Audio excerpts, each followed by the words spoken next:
Hello, everyone. If you're watching, we're going to get started right at the top of the hour. We have National Consultant Kirk Horan on tonight. He's going to be answering any questions that you might have. Please put that in the chat. We will get started in about 2 minutes. Please let us know where you're watching from. Put your name in the comments. We appreciate it. We'll get started in just a minute. We're going to get started right at the top of the hour.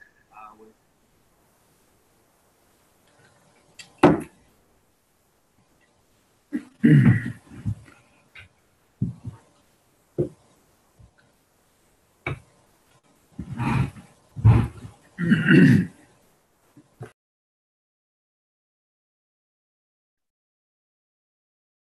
going to get started in about a minute here. If you're watching, would you just put your name in the chat? We truly appreciate it. Any questions you might have, please put those in the chat. We're going to be asking those this evening. We'll get started in about a minute here.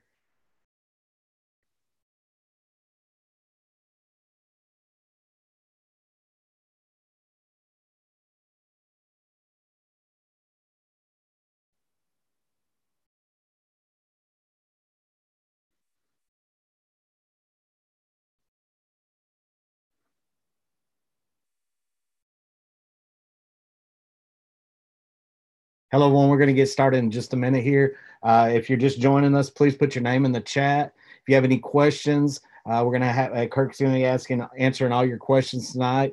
We'll get started in about a minute.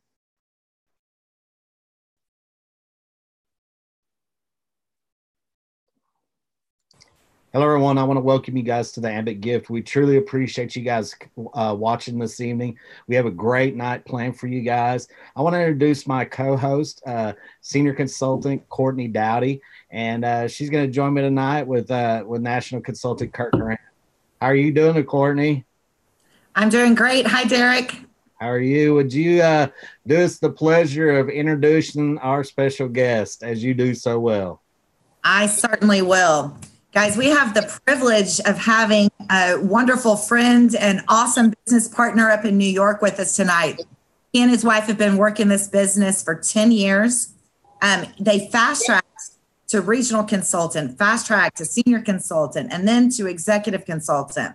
He has won every award, almost every award out there, a Pure Energy Award, a Crystal Sphere Award, and was the 2017 Thompson Leadership Award winner. And this is what corporate says about Kirk Horan.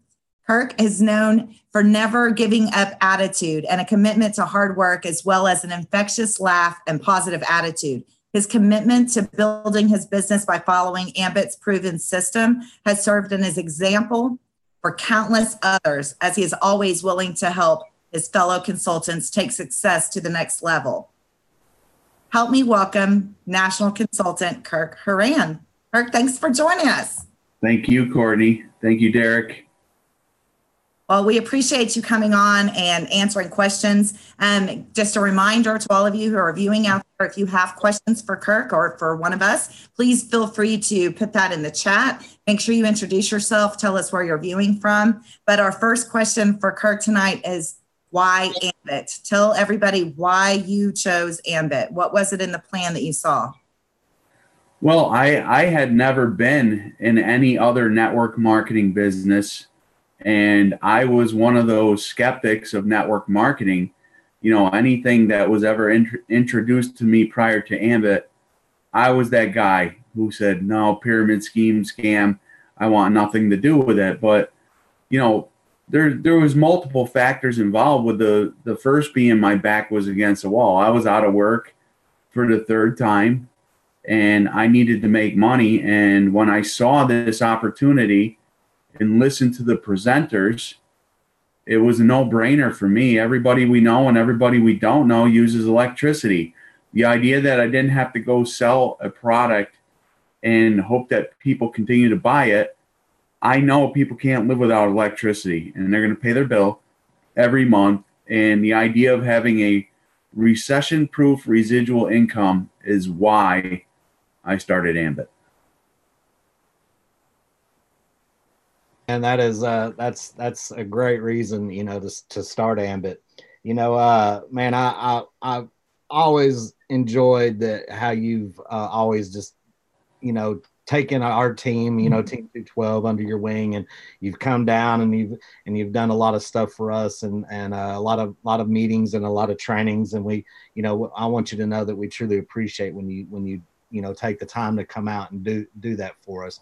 But you know, I have a question for you. You know, what do you think if you could pinpoint one key thing that kind of propelled your business and, you know, kind of shifted the way that the growth in your business happened?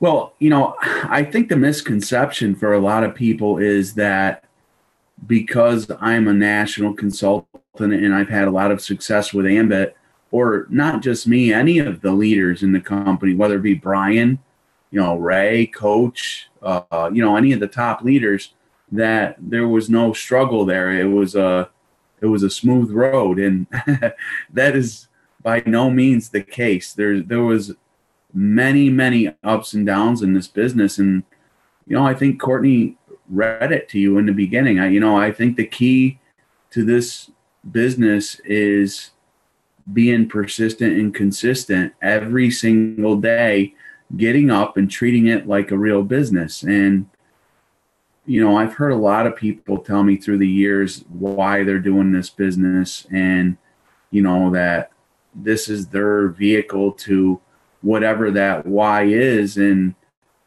then I look at the activities or the actions they're taking, and, you know, Derek, I'm going to use you as the example. I don't know your why, but let's say your why was for your daughter. You want to do this for your daughter, and you're not doing something with this every day. And I would say to you, Derek, you told me your why was your daughter. Well, no offense, but you need to write her an apology letter because you've been letting her down. Are you putting in the work that you think you need to be putting in to get where you need to be? You know, so it's really holding yourself accountable, and you know what? Share your why with other people so that they can hold you accountable as well. You know, there was nobody ever going to question whether I was putting in the work. So, you know, it's a lot of work. Nobody ever said it wasn't work. It's a simple business. It's not an easy business, but I've had worked back-breaking jobs my whole life, and this is fun to me. That is so correct. Now, I want to remind everybody, if you guys have questions, please put those in the chat. We want to answer all the questions that you might have this evening, and we want to help you guys grow your business. So please ask away in the chat. Go ahead, Courtney. You're exactly right, Kirk. If we're not putting the time in, then we are not doing everything we can for our business and for anybody that has joined our business. I have a question here from Erica in Indiana, and she wants to know, what are a few key things you tell brand new consultants? Well, you got to follow the leader. You know, that's one thing I did. So listen, we can all make excuses why we're not having success or why we're not where we want to be. A little backstory for me is, not within weeks of me signing up as a consultant, my sponsor told me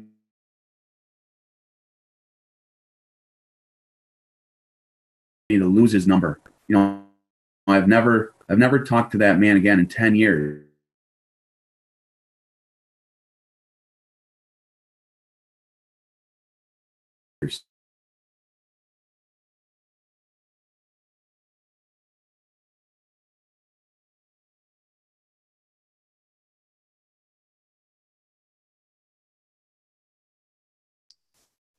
Yeah, I think we lost Kurt there for a second there.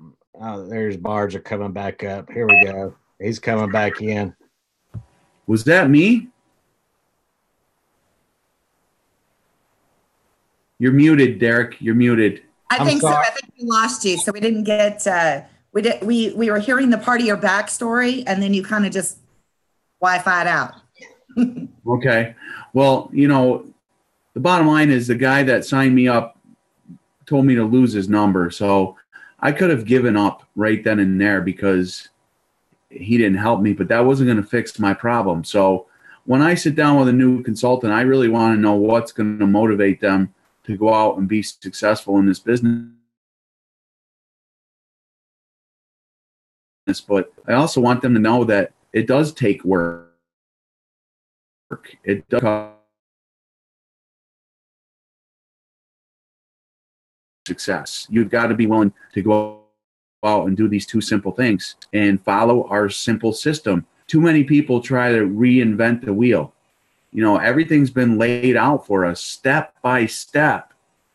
You know, it's all right there in front of you, but it's so simple that people complicate it. It's too simple, so they make it more complicated than it needs to be. And, you know, I think that's the key to success, is keeping it simple, following the system, and keeping people plugged in, whether it be a weekly meeting, trainings, webinars, conference calls. You know, you have to be in the game. It keeps you excited.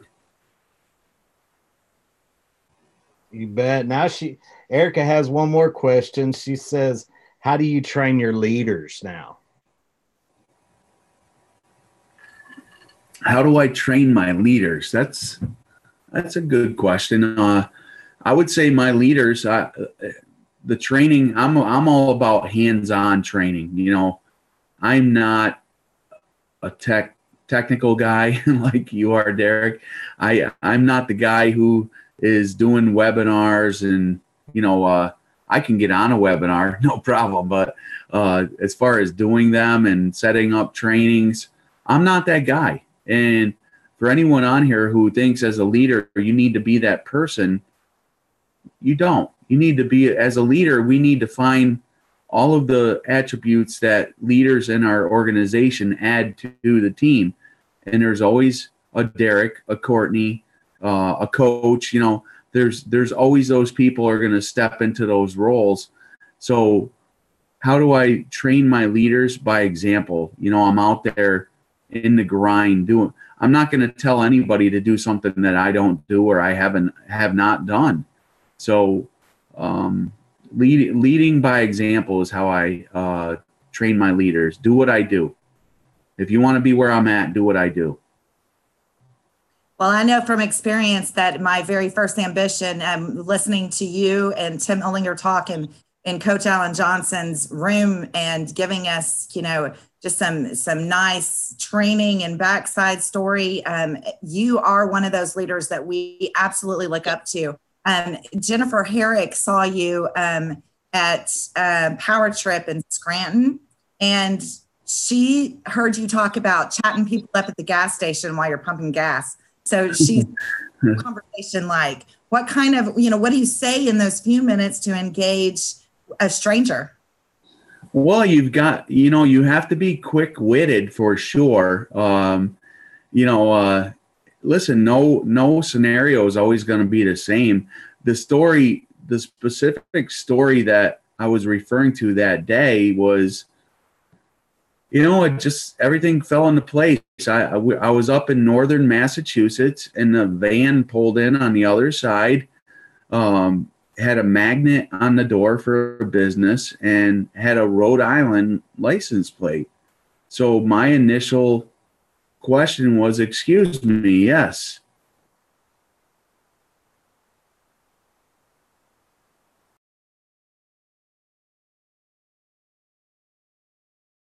Yes, or do you drive? No, I drive 2 hours. So all of this is going on while I'm filling my gas tank. I'm talking to him, and it was boom, boom, boom, you know, just hitting him with these questions. And, you know, that part I can't teach. You know, it just flows. You know, every scenario is different, but it's just thinking on your feet. You know, how can I engage this person? And once I realized that he was a business owner, I asked him for his business card. And certainly he thought I wanted him to do work for me. But he didn't look at my license plate, which was from upstate, was from New York State. And I I know he's not coming to New York State, but, I gave him a Success from Home magazine, and I asked him if he kept his options open to other streams of income. And he said yes. And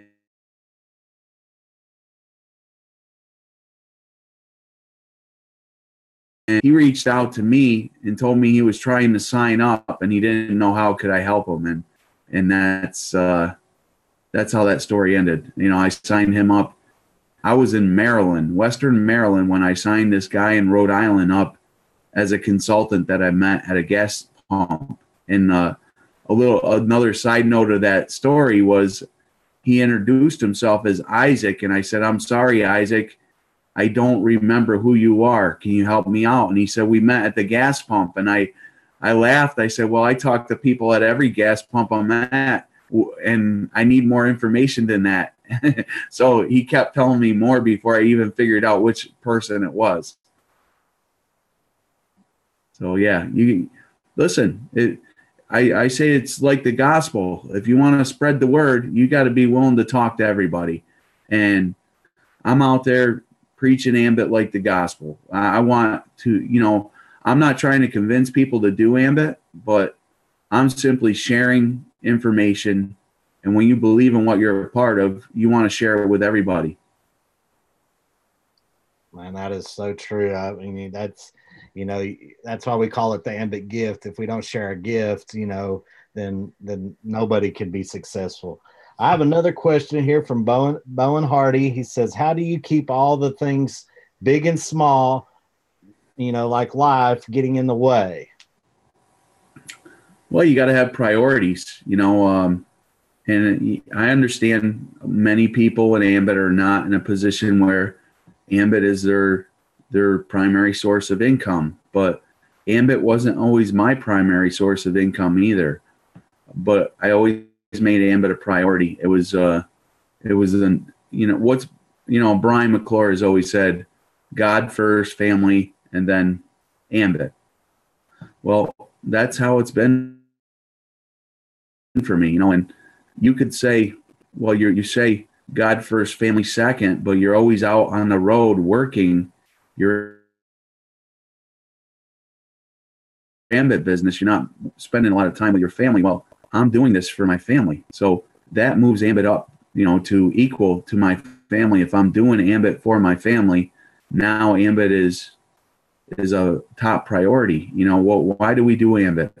I started Ambit, it was to make money. But what happened is I bought my time back, and now I spend a lot of time with my family. So you sacrifice a few years of being 100% all in with Ambit, and then you can do these things when your kids have a little league game, or you want to travel somewhere, and I don't have to ask my boss for a day off. I just go. It's time freedom. It's hard to put into words, but we are definitely blessed.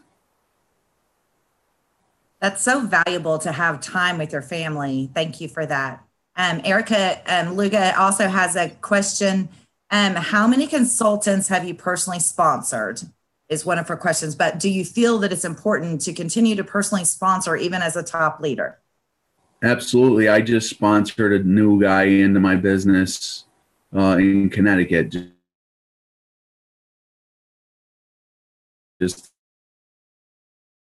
That is a big mistake. So, an example. Let me start off by answering her question specifically. Number one, that number is not necessarily important, but the answer to your question is it's right around 200 people. I would actually have to count them because, to be honest with you, I had sponsored my mom into the business, and I was putting people under my mom. And now I have my son in my national code, which I put every person I've sponsored into my national code except for him. I've put under him. So I would have to count them, but it's easily 200 people. But do you need to sponsor 200 people to get where I'm at? No. Actually, I probably have sponsored more people than Ray Monty and Brian McClure. But they make a lot more money than I do. It's about sorting through people and finding the people who are serious. And, think about our compensation plan. It says, find three who find three who find three. Well, that's not find three people who do nothing. All right. That's find three people, three motivated people like yourself. And those three are going to go duplicate what you did, and your life has changed forever. So, it's about building a solid organization. And what was the other part of that question? How many, and what was the... Oh, and do you continue to sponsor people? And you answered first, because of course, I would, I think, want to continue to sponsor people. I know that one of the things that we learned when we first started was, if it is to be, it's up to me. And so I'm not going to leave it up to everybody else. Yeah, well, let me elaborate a little bit more on that. So let's say I sponsored Courtney into the business, and then I sponsor Derek, and I sponsor Coach into the business. That's my three consultants. Now, Courtney takes off like a wildfire. Coach and Derek are plugging away, but not necessarily moving at the pace I'd like them to move. So I'm focused on Courtney right now. In the meantime, I'm still prospecting more people and bringing them into the business. And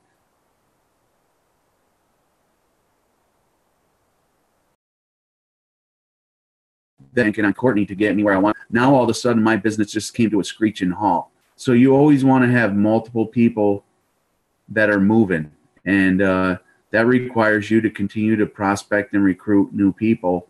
The new people are the lifeblood of our organization. So you always want to have new blood. Yes, you do. You need new blood all the time. I'm sitting there and I'm looking at your picture, and I see that Success from Home magazine sitting behind you, and the people that actually own, that were around when these things came out and you could buy them on the newspaper stands. They're not reprints or anything. We lived through when Ambit grew like that. But hey, Derek, that's an Inc. 500 magazine. I know. He's got one right behind him. No, you said Success from Home magazine. Oh, did I? I'm sorry. Inc. magazine. I'm sorry.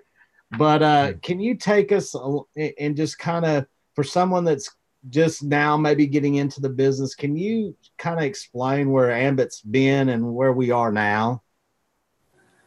Absolutely. Like any new when a company's new, things are much more difficult. I've heard people say throughout the years, I wish I was in at the beginning. Well, there was more people that quit in the beginning than quit today, because in the beginning, nobody heard of Ambit. They had no credibility. They had no tools to show any success. And even when I started in 2009, I had no proof that people were going to save money. I just looked at the concept and had the good fortune of hearing Chris and Jerry speak early in my Ambit journey. And when I heard them speak, I said, there's no way those men are going to lie like that. They're God-fearing men, and I believe them. And I just knew that I had found something special. But, the analogy has always been the hockey stick. You're working up the blade in the beginning. The company's growing at a steady upward pace. And then it hits the elbow of that hockey stick, and then it skyrockets. And, Ambit has skyrocketed several times, actually. So the hockey stick is turned into, I don't know what that would be, but a lot of steady growth, and then shoots up, and then it plateaus and steady. And, a lot of it has to do with opening new markets. So I guess the way to put it to people is every time they open a new market, it's a ground floor opportunity all over again.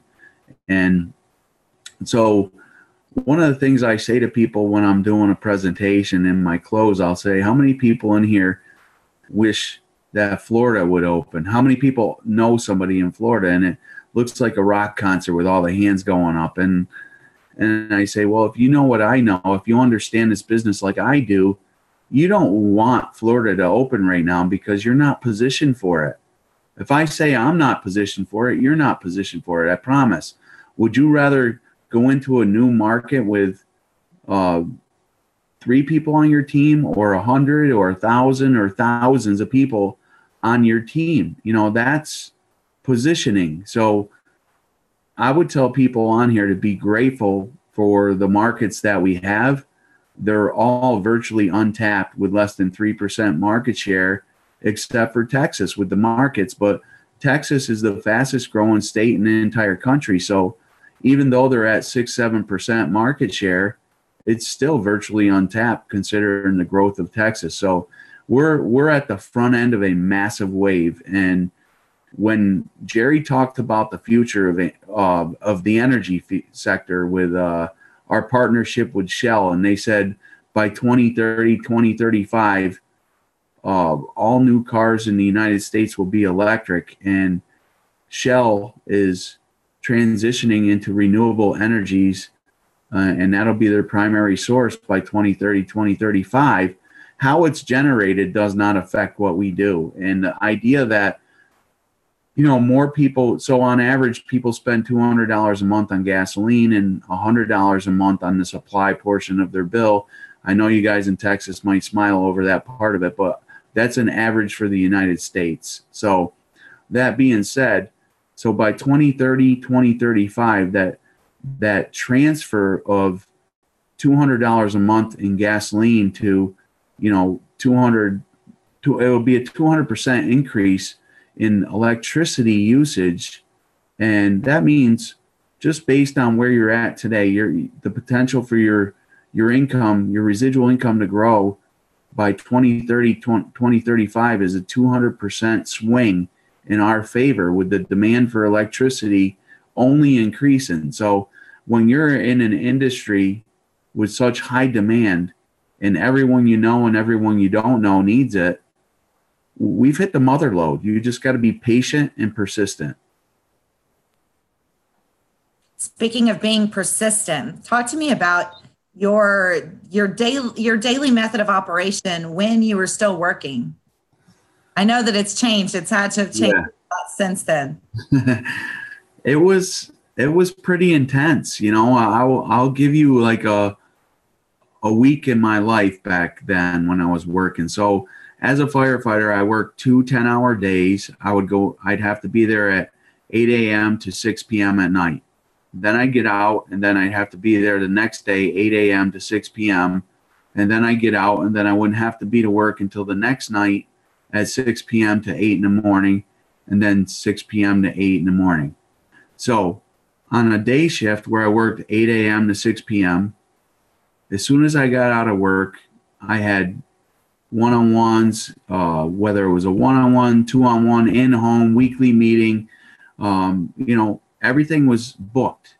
And if I didn't have something booked, I was very flexible, if you will. I can recall days like where my wife and I would just be sitting down.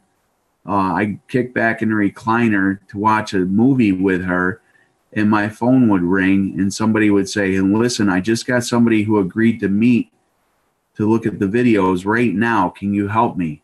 Will you meet with me?" And I'd jump out of my recliner, go get dressed, and my wife would be like, "Where are you going?"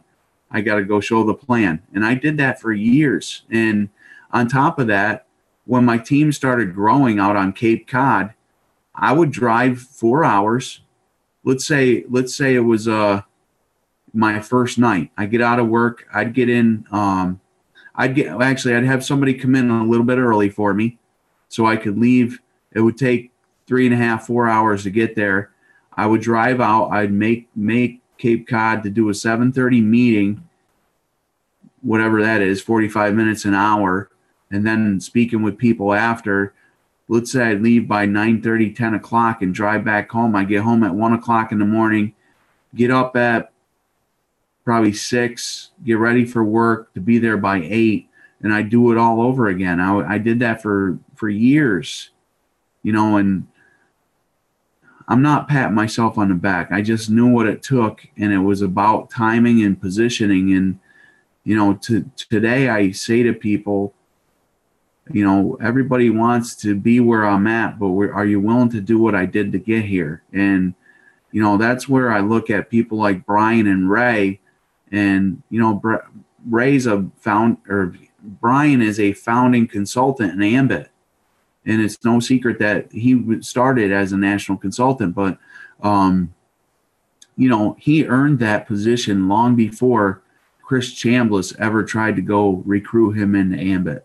He had went to him because of his level of his skill set and his knowledge and his hard work ethic. So, it's a lot of work to do anything in this business, and it's about finding good people and having fun with it. And I love it. I love this business, and I have no regrets about all the sacrifices I made to be where I'm at today. Yeah, man, that's awesome, man. And and there's not a lot of people that are out there that are willing to make the sacrifice to tell your wife, hey, I know we were starting the movie, honey, but I've got to go show the plan. And and then just to your wife, my wife's special like that too. She would definitely let me run and go show the plan if that's what I needed to do. But not every woman is like that, and that's a very special thing to have. So I'm gonna ask you one last question, and I'm not talking about the channel, but when people in Ambit, we always talk about the Ambit gift. Can you tell us what the Ambit gift means to you? Oh, wow. Well, for one thing, I mean, you've probably heard this before, Derek, because it's your program, but I mean, it's definitely the gift that keeps on giving. But, I'm like a proud papa. When I see these people on my team, Anthony Coletti, Joanne Paris, Priscilla Pereira, Marcia de Oliveira, these people fast track into executive consultants, and their residual income is growing faster than mine did. It is such a great feeling to see all of these lives changing before my eyes. And, it's gratification to know that because I made a decision 10 years ago, with blind faith that this was going to be something special. And I can look back and, I have over 14,000 people in my organization. And the idea that if I said no, that whole organization would look completely different, right? Who knows where it would have went and what would have happened. But, I can say the lives that because I made a decision that have been changed. But what about the people above me? Even the guy that signed me up, who's never given me 1 ounce of help, I've impacted his life. I mean, he makes a 6-figure residual income because he signed up some guy he didn't know. So, God leads us down a path, and sometimes you don't know what's happening until years later, and you look back and you're like, that's why that happened. And there's a lot of aha moments in this business, and I just keep going with the flow. It hasn't always been easy. There's been many days where I was frustrated. I will honestly say at no point in my 10-year journey had I ever even crossed my mind to give up or quit.